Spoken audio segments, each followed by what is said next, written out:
Welcome to a Sweet Savor Bible School. Thank you for watching. My name is James Reinarz, and this is a clip from a Zoom class I taught recently on the history of Christian hymns, with a focus on singing devotionally. There were several parts to the class, but these clips are just of the lecture portion. More information can be found in the description. In 1780, Newton leaves Olney. He continues his close friendship with Cowper. They have a long correspondence for the next 20 years, really close, intimate friends. But Newton moves to London, and then William Cowper stayed back in Olney with Mary Unwin and their family, their children, the Unwin children. Other people began to step into his life to help him in different ways. If you see the kind of 10-year cycle of William's depressions, 1782 is close. It's on the precipice. It is really time for the next one to strike. William Bull, who was another kind of a curate in the area, somewhat a replacement of Newton's, I believe, encouraged him to translate from French the writings of Madame Guyon.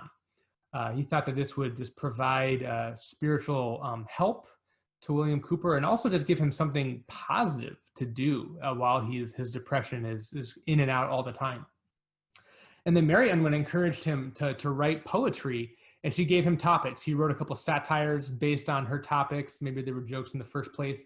A couple of years later, I think I have it, it's probably the next slide. A couple of years later, he publishes his first book of poems. It's about 7 lengthy poems. This is where he really begins to just publish and be productive.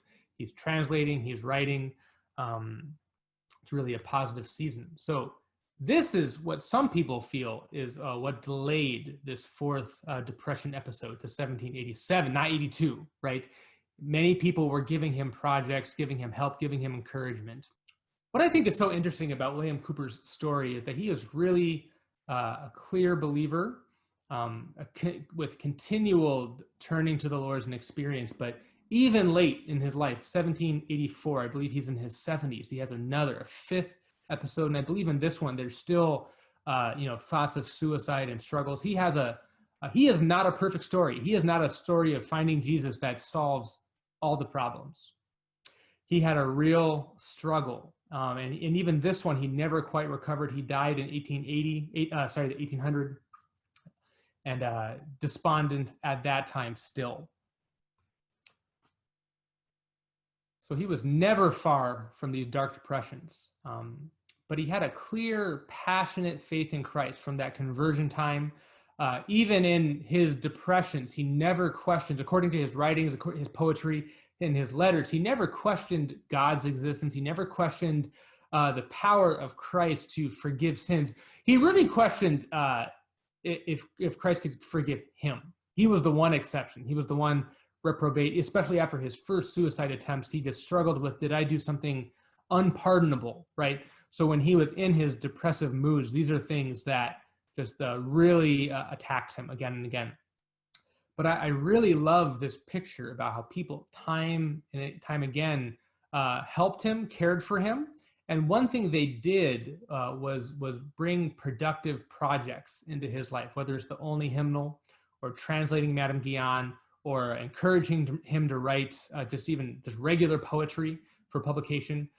Late in his life, he translated all of Homer's works into 2 editions. He worked on it for about 10 years. So he was just doing a lot in this way. It was a big help to him. So despite these struggles with mental health, he left a rich legacy of blessing to us. And we'll study some of his hymns. And some of them have direct stories are stories that come right out of some of his depressions. I won't cover them all really here. And so I'm no expert on mental health, but I just really appreciate this example in his life and John Newton's life and the people around him of how to try to encourage someone going through just things that stem from a lot of shocks in childhood. Yeah, there's more details about what he went through as a child. We won't get to it at this time, but that is our history of William Cowper. I know it's a little more of a deep dive than we've done in the past. A little not quite the most rosy. Anybody have any questions, anything to clarify, anything to go back on into? We'll study a few hymns. Some are classic, like if you've sung hymns, you probably know "There is a fountain filled with blood." That's William Cowper.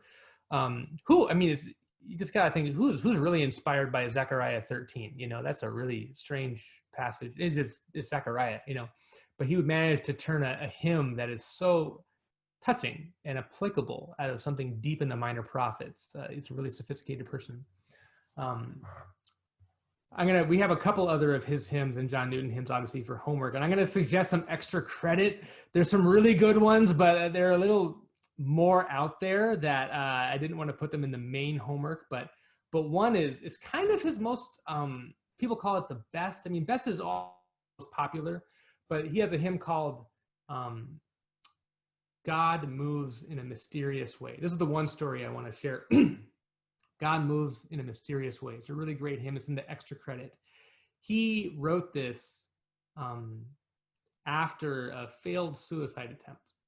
And, and this attempt is almost comical. Okay, so this is, I think, season number 3 of his bouts with depression. He said, "I'm done. I'm out of here." He hires a guy to drive him to the river so he can jump in. He doesn't walk to the river. He's a rich earl, right? He doesn't drive. He hires a guy to get a coach. And then as soon as he leaves the house, a thick fog sets in. And the guy is just driving all over the countryside. He can't find the bridge over the river. I mean, he lives here. He should know where he's going. So they drive around for 3 hours and cannot find the river, like next door, because of the fog. So William Cowper, after 3 hours, just gives up. Fine, I won't die tonight, and tells the guy to take him home. Somehow he could find home, but he couldn't find the bridge. So this is one of these failed suicide attempts. And when he gets home, he writes this poem, "God Moves in a Mysterious Way." Some of the lines are, he puts his feet in the ocean, in the tides of the ocean, and rides the storm clouds. The storm clouds that come really just carry God's mercy, So he just really had a rich experience of God.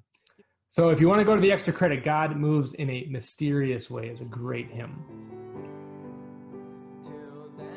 Well, that's the end of our section.